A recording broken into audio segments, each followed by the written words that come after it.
Subscribe my YouTube channel status Sonu का। एक पिता की भूख की कहानी। ये कहानी आपके दिल को छू लेगी। एक बार मेरे साथ पढ़िए, फिर बताना ये कहानी कैसी लगी।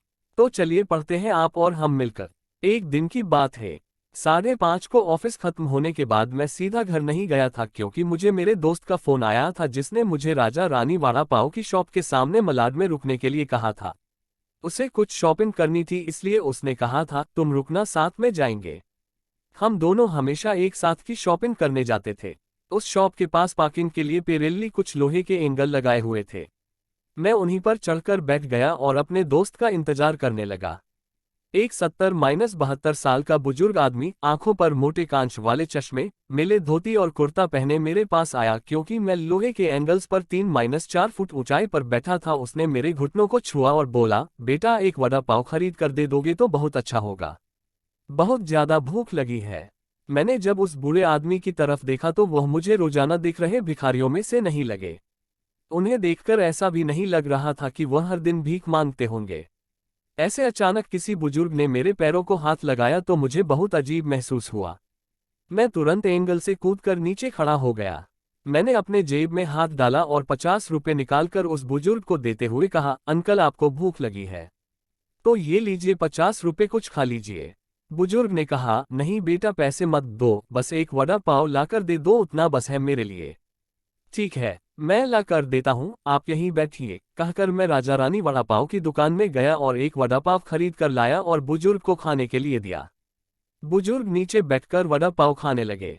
मेरी तरफ देखकर वह बोले, ऊपर मत बैठो, गिर जाओगे, यहाँ बैठो, मेरे पास कोई साथ बैठेगा तो मुझे भी 2 निवाले अच्छे से खा जाएंगे। मैं उनका कहना टाल नहीं पाया और उनके साथ ही बैठ गया। फिर मैंने ऐसे ही उनसे सवाल करना शुरू किया, कहाँ से आए हैं, कहाँ जाएंगे, किससे मिलने आए हैं, वगैरह वगैरह। मैं नागपुर से आया हूँ, एक छोटे से गांव में रहता हूँ। यहाँ मुंबई में मेरा तुम्हारे जितनी उम्र का एक बेटा है, एक बड़ी कंपनी में इंजीनियर है, उससे मिलने आया हूँ। 2 साल पहले उसकी शादी हुई, लव मैरिज। बहू पढ़ी लिखी है, नए विचारों वाली। उसे सास ससुर यानी कि हम पति पत्नी गंवार लगते हैं, इसलिए हमारे साथ रहना उसे अच्छा नहीं लगता। इसलिए बेटा अब अलग रहता है, यही मुंबई में 2 सालों से। परसों मेरे इस मोबाइल पर उसका फोन आया था। कह रहा था अमेरिका में नौकरी मिली है उसे, बीवी को लेकर जा रहा है अमेरिका 10 साल के लिए। यहाँ मुंबई में था तो 6 महीने में एक बार आता था हम बूढ़े बूढ़ी को मिलने के लिए। अब इतने दूर प्रदेश जा रहा है एक बार मिलने के लिए आओ, बोला तो अब समय नहीं बचा है, परसों फ्लाइट में बैठकर जाना है कहता है। अब 10 साल के लिए जा रहा है, पता नहीं तब तक हम जिएंगे या मरेंगे, इसलिए सोचा खुद ही जाकर उसे मिल लेता हूँ।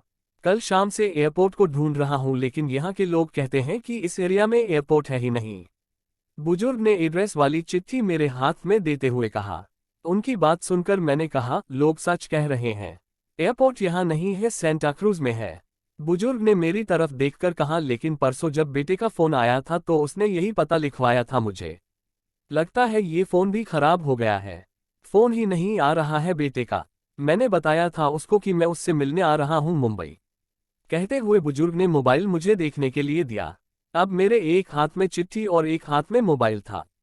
मैंने मोबाइल का बटन दबाकर देखे, मोबाइल अच्छे से चल रहा था और मोबाइल में नेटवर्क भी पूरी तरह से आ रहा था। मैंने उनसे पूछा, आपने नहीं लगा के देखा फोन बेटे को? मुझे कहाँ लगाना आता है बेटा फोन, कोई फोन करता है तो उठा लेता हूँ बस। उन्होंने कहा। मैंने रिसीव्ड कॉल में जाकर कर आखिरी आए नंबर पर कॉल किया, 2 रिंग्स बजने के बाद कॉल कट कर दिया गया। फिर मैंने एड्रेस की चिट्ठी खोलकर देखी, उसमें जहां हम बैठे थे वहीं का एड्रेस था, यानी कि जानबूझकर गलत एड्रेस दिया गया था। मैं समझ चुका था कि गलत पता देकर लड़का अपने माँ बाप को टाल रहा था और अब वह उनका फोन भी नहीं उठा रहा था। मुझे ये भी मालूम पड़ चुका था कि वह जिस प्लेन में सवार हो चुका था वह प्लेन कभी भी उसके माँ बाप के दिशा में उड़ने वाला नहीं था। तब तक मेरा दोस्त वहां आ गया और बोला, चलो शॉपिंग करने चलते हैं। मैंने उसे 2 मिनट रुकने के लिए कहा और मैं बुजुर्ग की तरफ देखकर सोच में पड़ गया।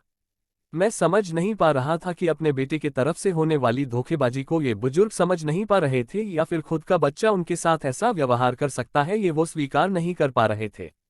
मैं बुजुर्ग से बोला, अब तक तो आपका बेटा जिस प्लेन में बैठा है वह उड़ चुका होगा।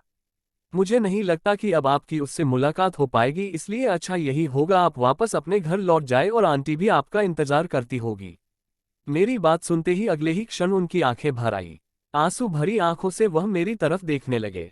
घर जाने के लिए भाड़े के पैसे देते हुए मैंने उनके हाथों पर हाथ रखा और पूछा, अंकल मैं कब से आपके हाथों में ये डब्बा देख रहा हूँ। क्या है इस डब्बे में? मोतीचूर के लड्डू है, मेरे बेटे के पसंद के, उसके माँ ने भेजे हैं उसके लिए खुद बनाकर, बुजुर्ग ने कहा। किसी खंजर से मेरे दिल को चीर कर मेरे अंतःकरण को लहूलुहान कर दिया हो, ऐसी मेरी हालत हो गई। मैं निशब्द होकर बुजुर्ग की तरफ देखता रहा और वहीं बैठा रहा। ये भाई चलना, देर हो रही है।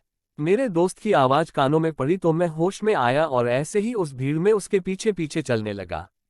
घर पहुंचकर आधी रात तक मैं सो नहीं पाया। रह रहकर एक ही सवाल मेरे मन में उठ रहा था।